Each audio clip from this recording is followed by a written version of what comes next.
علم بعد ملک په هر خوا کې خورو. بسم الله الرحمن الرحیم. السلام علیکم ورحمت الله. ورسم درس ده ښه راغلاست. زمونږ د نن ورځې کنورسیشن بیا هم په ویر از کې دی. سیکنډ پارټ دویمه برخه دی ویر معنی چرته.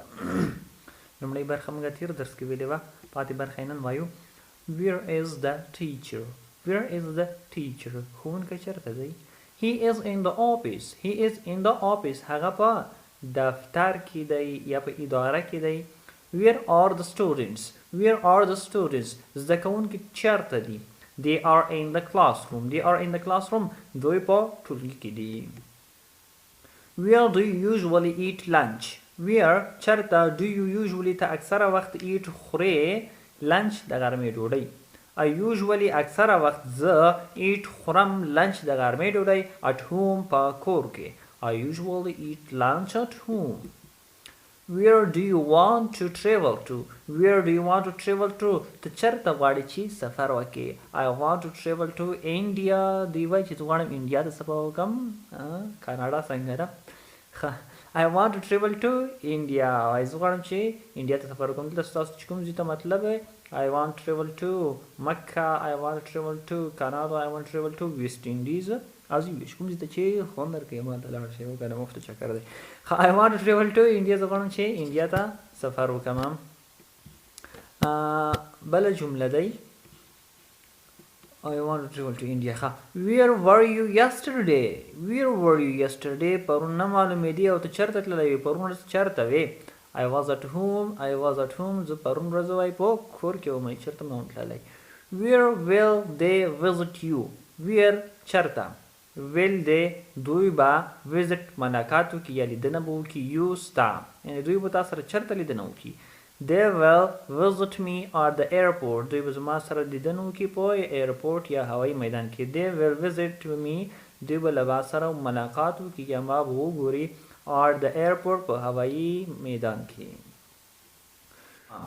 Where has Islam emerged from? اسلام د کوم ځای نه راخپور شو؟ Islam has emerged. اسلام راخپور شو from لا سعودي عربیا. سعودي عربیا نه اسلام څنګه شو؟ راخپور شو. نو دا و د ویر کنورسیشن دوهمه برخه. لومړۍ برخه مو 15 درس کې ویلې وه او دویمه برخه مو په 14 درس کې ویله. اوس راځو ګرامر سیکشن د ګرامر برخې ته. یو څو تعریفونه پاتې دي پارټس آف سپیچ. نیمې مو په تېر درس کې کړي وه. نو نن تعریف د پریپوزیشن کوو. پریپوزیشن یا د اضافي کلمه یا حرف اضافي چې ورته وایي. Preposition is a word. وای دا preposition یو لفظ دی that shows کوم چې موږ ته ښایي د relationship ارتباط یا اړیکه یا ملګرتیا. of noun or pronoun د یو اسم یا اسم ضمیر with the rest of sentence د باقي جملې سره. preposition وای یو کلمه ده کوم چې د اسم یا اسم ضمیر رابطه موږ ته ښایي د جملې سره. The book is on the table. The book is on the table. کتاب د میز ده پاسه ده. نو rest of sentence شو. on پکې څه شی شو؟ preposition شو. د باقي جملې سره یې موږ ته د چا ارتباط وښودو؟ د ټیبل. همدغه شان د ټیبل پکې ناون شو. بوک آلسو پکې بوک هم پکې ناون دی. We are in the class. We are in the class. موږ په ټولګي کې یو. but he is outside. مګر هغه بهر دی. but he is outside. هغه بهر دی.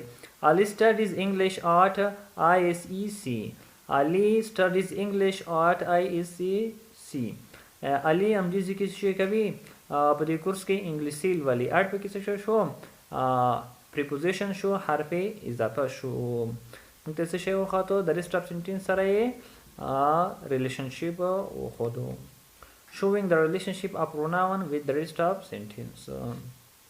Prepositions are 99% وای 99% حرف اضافه یا د اضافي کلمات used د استعمالیږي before nouns مخکې له اسم څخه and pronouns او د اسم ضمیر څخه. دا د اسم یا اسم ضمیر څخه څنګه دي مخکې استعمالیږي. لکه دلته موږ وکتو 8 preposition دی. دا د کورس د نوم څنګه ده مخکې استعمال شوی دی. دا و preposition یا د اضافه کلمه. اوس راځو د ربط کلمې ته یا conjunction. conjunction is a word دا یو لغت د یو کلمه دا or group of words یا د لغاتونو مجموعه ده used کوم چې استعمالیږي to combine چې رايوځای کی سره to sentences دو جملات to clauses دو فقره to phrases دو عبارتونه or to words یا دو لغاتونه یا کلمې conjunction وای هغه ربط کلمه هغه د لغات یا د لغاتونو مجموعه ده یا یو لغت ده یا د لغاتونو مجموعه ده کوم چې رايوځای کوي دو جملې دو فقره دو عبارتونه او دو لفظونه for example the boys play football the boys play football د هلکان د فوټبال لوبه کوي and او the girls play volleyball او انجونې د والیبال لوبه کوي نو دا دوه جملې دي د end په واسطه باندې دواړه سره څنګه شو کمبین شو سره یو ځای شو نو end پکې څه شو کنجنکشن شو حمید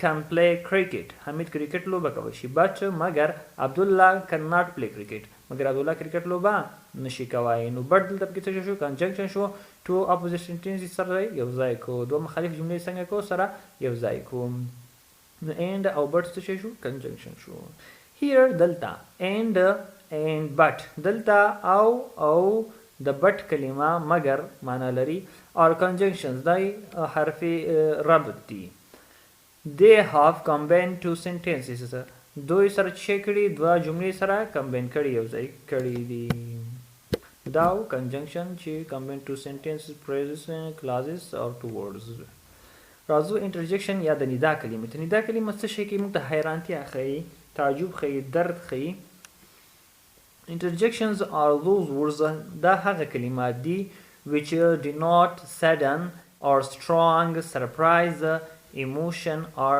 pain و ندا کلمه هغه کلمې دي کوم چې ناڅاپي یا پیاوړی تعجب یا درد یا احساسات متخیل یا به درد متخیل یا تعجب خیل یا به احساسات متخیل some interjections is listed here ځینې دلته مونږ راخیستي دي لکه اوه واو او همدغه شانته هغه کلمات چې د درد په وخت کې زموږ د خولې څخه وځي یا د احساساتو په وخت کې زموږ د خولې څخه وځي یا د حیرانتیا په وخت کې زموږ د خولې څخه وځي ته چې وایي interjections یا د ندا کلمې وایي اوس مثال در کوم لکه مونږ چېرته د مثال په توګه باندې د تېرو ورځو کې افغانستان یو ښایسته موټر جوړ کړو نو په لومړي ځل چې څوک وګوري واو څه یو ښکلی موټر واو دا واو لفظ دا خپله انټرجکشن ده موږ ته څه شی وښوده حیرانتیا یې وښوده سرپرایز چې افغانستان څنګه دومره په نړیواله سطح باندې ښایسته موټر جوړ کړو نو سړی حیرانېږي واو د واو لفظ خپله حیرانتیا شوه موږ ته څه شی وښوده